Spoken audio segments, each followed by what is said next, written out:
자, 이제 제가 앞으로 어떤 거를 해 나갈지에 대한 설명을 드릴 텐데요. 이 파트에서의 이제 핵심적인 메시지는 제가 준비한 그 돈과 관련된 콘텐츠의 목차를 이제 쫙 보여드릴 텐데, 거기서 어떤 부분이 미진하고 발전시킬 부분이 있는지 체크하면서 이제 경제학과 학생 여러분들의 도움이 필요하다, 그래서 같은 팀원으로 합류해 주시지 않을까라는 이제 요청을 드리는 게 이 파트의 핵심 메시지입니다.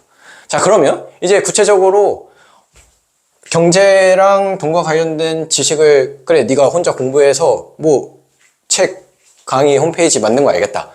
그런데 그 이제 사실 제일 중요한 건 그 내용이지 않습니까? 그래서 그 내용에 대해서 어떤 구성을 가지고 있고, 제가 이제 어떻게 준비를 해나가고 있고, 현재 이제 부족한 부분, 채워야 될 점은 좀 어디 있는지 설명을 해보도록 하겠습니다. 자, 결국 저희가 해야 되는 거는 돈에 대한 지식입니다. 돈에 대한 지식.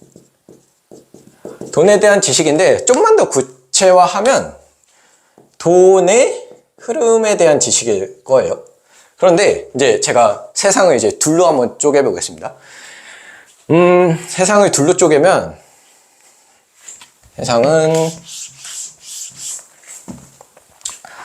세상은 나와 나 이외의 것으로 쪼개볼 수 있을 거예요. 이 나 이외의 것을 이제 세상이라고 표현을 해보면, 자, 제 콘텐츠의 목차 구성은 이렇게 됩니다.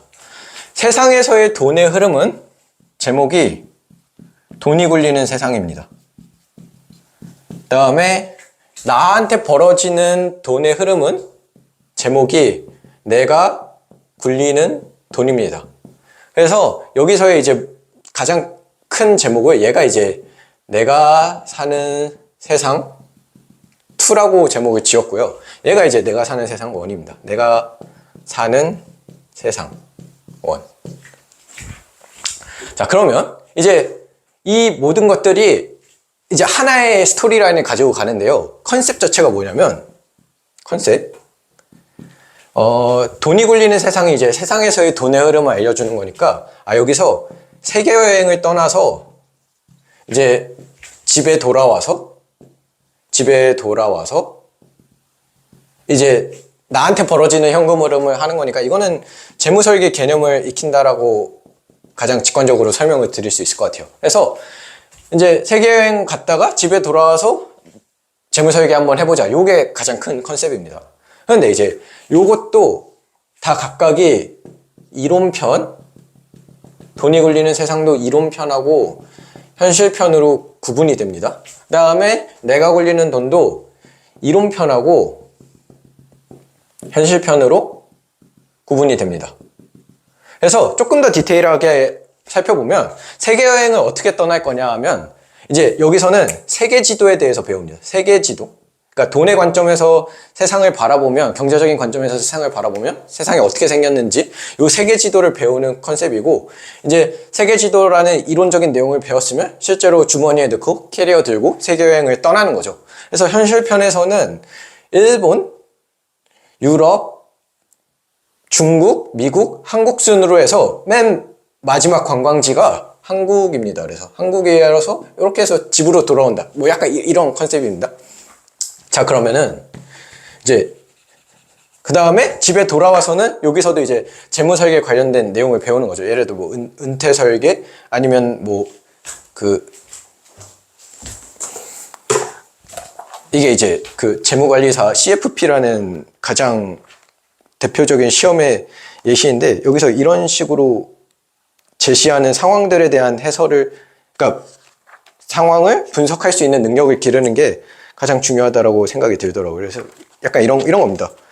지금 문제를 읽어드리면, 뭐 대형으로 펌에서 8년째 변호사로 근무 중인 강정기 씨는 5년 후에 자신의 개인 변호사 사무실을 개업할 계획을 가지고 있어 사업자금 마련 방안이 필요하고, 동거 가족은 강정기 39세, 이수진 35세, 강한비 4세. 뭐 그러니까 이런 식으로 자신한테 벌어지는 돈과 관련된 상황을 딱 상황을 모두가 가지고 있으면 그거와 관련된 이론적인 개념들, 은퇴 설계면 은퇴 설계, 뭐 투자 설계면 투자 설계, 뭐 약간 이런 식으로 그 흐름 자체도 하나의 이론으로 구성을 해낼 수 있을 거라고 생각을 했고요. 그 다음에 현실편으로 돌아와서는 이제 정말 개개인한테 맞춤화된 저는 개인적으로 앱 웹 서비스로 기획을 하면 좋겠다라고 이제 구상을 하고 있습니다. 그러면 자, 이제 구체적으로 요 이론편하고 현실편에 대해서, 그 다음에 요 부분에 대해서 어떠한 저희가 콘텐츠를 만들 때 구성해야 되는지 그 내용을 찬찬히 한번 뜯어보는 시간을 가져보도록 하겠습니다. 자, 이론편도 이해하는 과정이 스텝 1, 2, 3로 이루어지는데요. 가장 큰 구성 자체가, 그러니까 이게 제가 생각할 때 요게 그 경제 구조의, 한 국가의 경제 구조의 이론적인 모형을 가장 잘 나타내는, 제가 나름대로 구상해서 상상력으로 만들어낸 틀인데요. 첫 번째 단계가 이 경제라는 무대를 배우고 그 경제 위에, 무대 위에 올라가 있는 경제주체 5명을 살펴본 다음에 이 경제주체 5명, 개인, 기업, 시중은행, 중앙은행, 정부가 있는데요. 여기서 얘네들이 서로 상호작용하면서 경기 사이클을 만듭니다. 그래서 이 경기 사이클은 사실 가장 큰 기본적인 구조는 있는데, 그래서 일반 사이클을 알려주고, 그 다음에 선진국의 경기 사이클은 어떤지, 신흥국의 경기 사이클은 어떤지를 이제 설명을 합니다. 실제로 선진국과 관련된 사이클은 이제 그 통화 가치가 폭락할 일이 적기 때문에 디플레이션형 불황이라고 많이들 얘기를 하더라고요. 그 다음에 신흥국 같은 경우에는 통화 가치 그 불안정성이 너무 높아가지고 언제든 자본 유출이 일어날 수도 있고 해가지고, 보통 불황이 일어난다 하면 인플레이션형 불황이 많이 찾아온다, 뭐 이런 식으로 구성을 합니다. 그래서 경제 무대에서는 이제 요 형태로 가지고 있는데, 각각의 파트별로 이제 키워드를 뽑아내는 형태로 진행을 하고요. 그래서 금융경제에서 금리라는 키워드, 그 다음에 실물경제에서 GDP라는 키워드, 그 다음에 요걸 다 고려하면 저는 종합경제라고 표현을 하는데, 여기서 물가라는 키워드, 그 다음에 이게 한 국가 경제 구조가 이렇게 돼 있으면, 이게 여러 개 있으면 그냥 그거 자체가 세계 지도잖아요, 이론적인. 그래서 거기서 이제 환율이라는 키워드를 통해서, 그러니까 경제 무대를 살펴보면서 형성되는 경제 키워드가 뭐가 있는지 살펴보면서 요 경제 무대의 분위기가 형성되고, 그 분위기 속에서 경제 주체 5명이 올라가서 어떠한 생활들을 하는지 살펴보면서 그 상호작용이 결국엔 경기 사이클을 만들어낸다. 요게 이론편의 기본적인 구조입니다.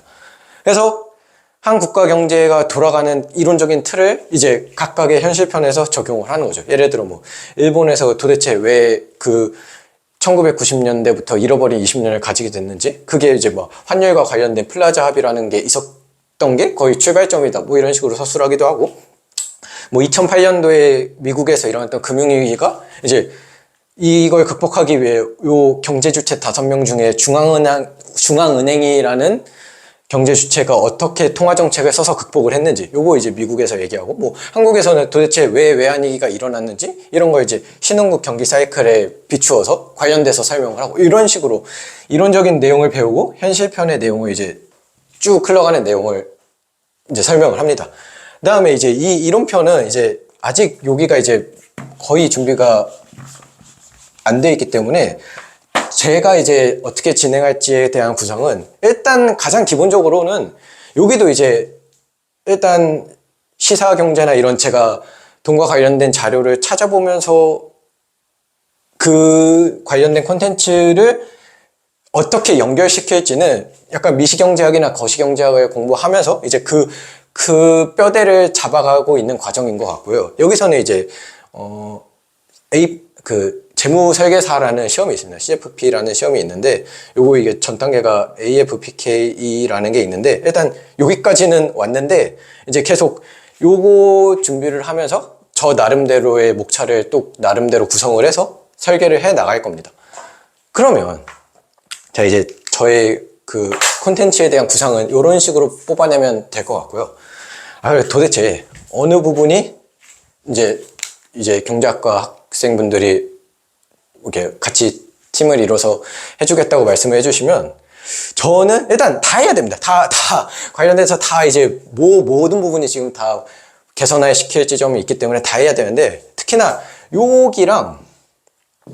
여기 관련된 파트에 대한 내용을 조금 더 같이 채워나가면 좋지 않을까? 라는 생각을 합니다. 특히나 이런 세계 경제, 글로벌 경제를 보는 거에 있어서는 되게 다양한 시각으로 바라보는 게 훨씬 중요하고, 이제 막 계량 경제학이나 이런 걸 통해서 좀 더 논리적인 설명 같은 거를 할 수 있는 거를 이제 저 혼자 하는 건 사실 너무나 한계가 있기 때문에 이걸 같이 모여서 머리를 맞대고 얘기를 하면 좀 더 좋은 구상을 낼 수 있지 않을까라는 생각을 하고요. 그다음에 여기도 굉장히 이건 그냥 제가 어떻게 공부를 해나갈 거면서 제 나름의 컨텐츠를 구상할 건지 설명드린 거고, 실제로 여기 굉장히 중요한 질문들이 많이 녹아 있는 것 같습니다. 예를 들어 이제 정말 이제 고령화 사회 되면은 부모님들 이제 정말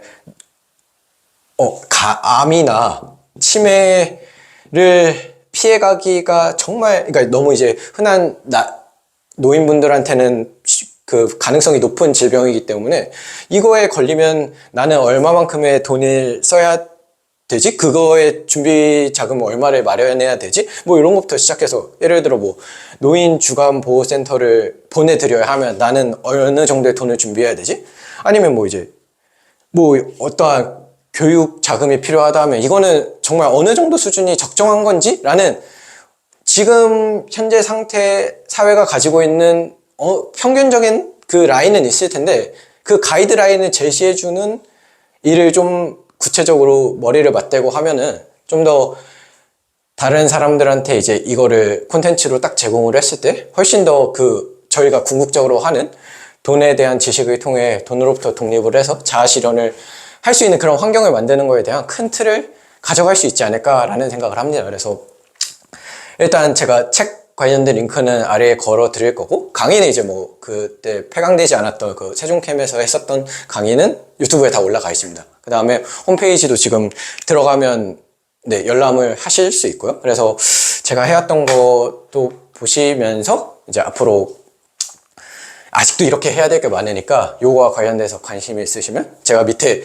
인스타 이제 아이디랑 이메일 아이디 이렇게 걸어둘 테니까 뭐 관심 있으시면 연락을 해주시면, 뭐 줌 미팅, 커피 마시는 거, 밥 먹는 거 뭐 저 다 되어 있기 때문에 그런 거 관련해서 연락을 주시면 감사할 것 같습니다. 들어주셔서 감사합니다.